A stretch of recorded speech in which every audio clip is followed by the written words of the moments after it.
He didn't vote against those things. Yeah, they're not necessarily votes. No, you're right. He didn't necessarily vote. He blocked or He's the crushed Speaker of the House. Or manipulated these things to not occur. Many times the Speaker of the House doesn't vote on these bills, and that's noted in the FreedomWorks rating. So, he's... but when he did vote, he had a 23% rating from FreedomWorks. Which is worse than Chris Stewart. I was just going to say, at the beginning of the hour, before I knew that Chris was coming on, I was going to say, let's play devil's advocate. Like we've done with Rand Paul. I think it's a mistake.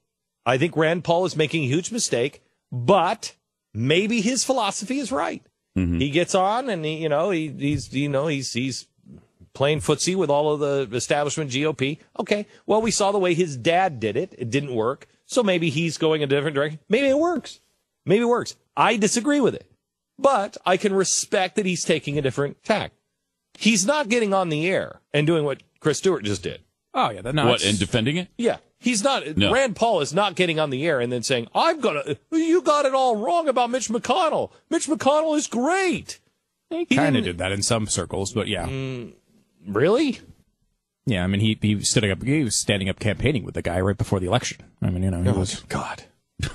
But you're right. He clearly he was never on this show. He was never on this show. That's fair. That's fair to say. Yeah. But I mean, if he was doing it if he was doing it elsewhere, then I mean, he's just being two-faced. But I don't know if he was super extra passionate about the endorsement. Yeah, but he still did Chris sounded like you got John Boehner all wrong. Absolutely. He's like a good guy. Yes, absolutely. I give him huge points for having the giblets to come on the show. I will tell you and defend his position. That was great. It was great. It's because he's a friend. Yeah. And he knows that we respect him. And this is the thing. This is where we need to get to in American politics. He just took a sandbag to the head. That's not right. Not a sandbag. Because sandbag indicates we did not inform him in advance that we were going to be it's a sandbag with concrete in it. Yeah. Yeah, okay. And we told him. He knows. He's listening to the show. He knows. He knew. Yeah, we just hit him in the head repeatedly with the claw side of the hammer. How's that? Does that make it better? Yeah. We just hit him hard. But we're still friends.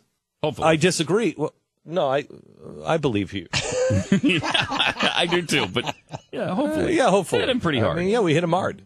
We told him we would. Yeah. As his friend, we told him we would. Yes. This is what we are supposed to do. And the worrisome thing there was how strongly he defends Boehner. So, I mean, I'm trying to get unequivocally. I'm trying to get Kibby or somebody from FreedomWorks on. Yeah, coming up at the bottom of the hour. Bottom of the hour, Kibby's on? Yep. Okay, so let's go over it. Yeah. And find out what the situation is on each of these things. The repeal of Obamacare, stopping the IRS targeting, Massey Amendment, delaying the individual mandate, all of that kind of stuff. We know he raised the debt limit. He was on board with that. He did that. So maybe we should go up and see him tonight and then forcibly take him out of the Capitol. Just kidnap him and bring him back home. I mean, I don't know. I don't know. Look, this is what's frustrating about this from someone like, Chris Stewart or many others in Washington who are going to cast a vote that we think is the wrong vote, is that this is the same argument. Always. There is a time and a place. And the reason why these guys are in there is because we all agreed there was a time and a place to just stand on what you think is right. He asked us, well, who am I going to vote for if it's not John Boehner? Who do you think is right for the job? That person. If it's John Boehner, vote for John Boehner. But if you think Trey a grandmother in Iowa is a better person for that job, vote for her. Because that's legal. That is actually legal. You could do that. And at the very least, you would send a message to leadership saying, you know what, we're not going to sit here and just fall in line with you because you're threatening us with pulling us sponsorship from bills and committee assignments. No. We're going to stand up for what we believe is right. That's the disturbing thing. And will you be able to sleep at night after that? The answer to that is yes. Yeah, he's okay with the Boehner vote. They will say, I can't sleep because if I would have just made this one compromise. Yeah, there we go. It's the same argument again. Right, but it wasn't going to win anyway. Nothing's going to happen. That's what they'll say.